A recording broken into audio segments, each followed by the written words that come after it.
Okay, we have one more example of how to add our fractions before we move into showing some of the subtractions.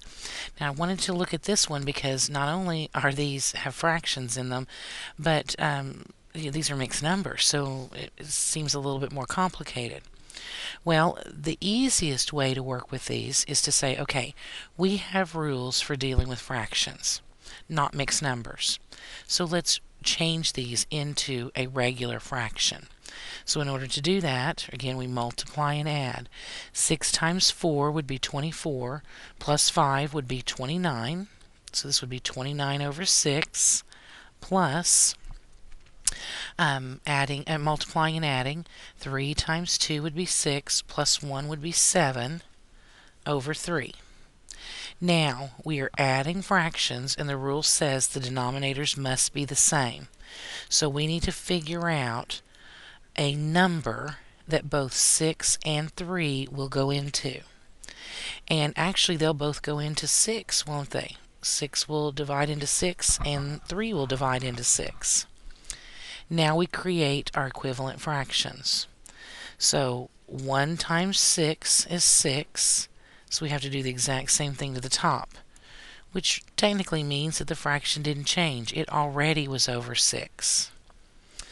Over here, 3 times 2 would be 6, so we have to do the same thing to the top. 7 times 2 would be 14. Now our denominators are the same, and we can work with our numerators.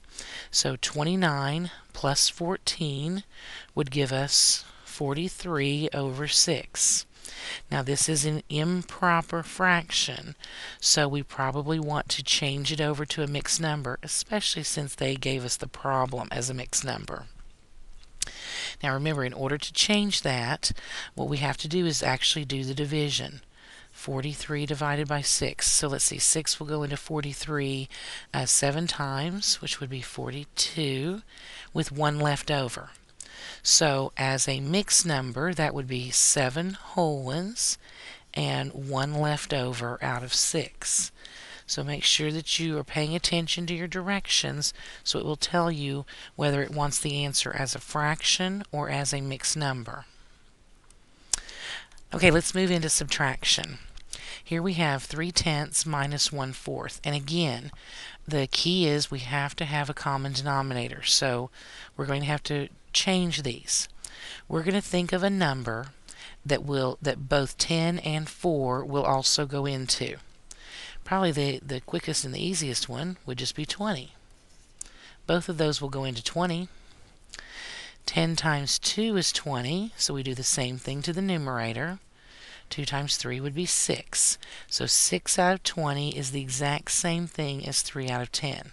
We've created an equivalent fraction. Here, 4 times 5 would be 20. So we do the same thing to the top. 1 times 5 would be 5. And now our denominators are the same, so we can work with the numerators. 6 minus 5 would be 1, and we keep that same denominator. Now this is fully reduced, so there's nothing else that we can do there. Our answer would be 1 over 20.